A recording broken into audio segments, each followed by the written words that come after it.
Alright, well, you probably don't need to put glue in here. I just like to do it because I know it gives it like a little bit of extra friction.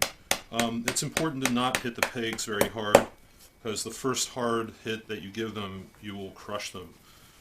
You want to get the peg in that hole. So it's really like you're doing a miniature pile driver on it, because that's what you are. And if you're gentle, you can get that peg all the way in. Sometimes it's hard.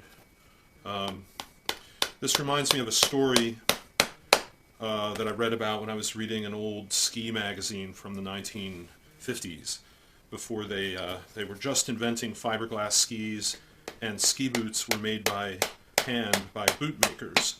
And there was a Swiss boot maker who set up shop in New York City, and he stood behind his boots. He guaranteed how good they were, and people would try to stomp on the toe to crush them, but you know, he put up with all this, and just because he believed his boots were the strongest ski boots anyone ever made, and they were. And he had a standing bet challenge to anyone that if they could hammer all of the wooden pegs in without crushing one, he would give them a free pair of boots.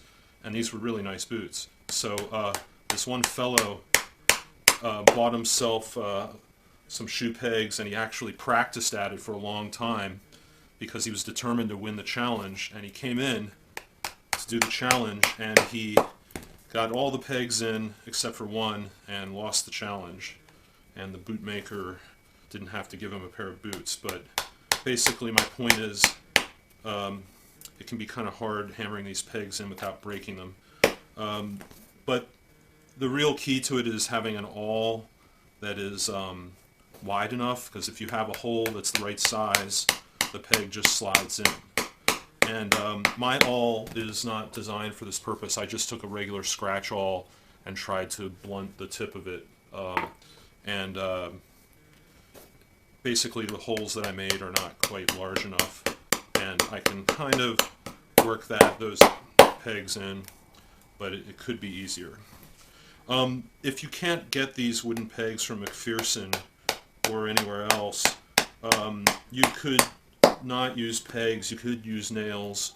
The bottom of most lasts on the heel has a metal plate, and that plate is there to act as a barrier against the nail, so you can hammer a nail into it, and the nail will hit the plate and then curve upward, clinching the leather together.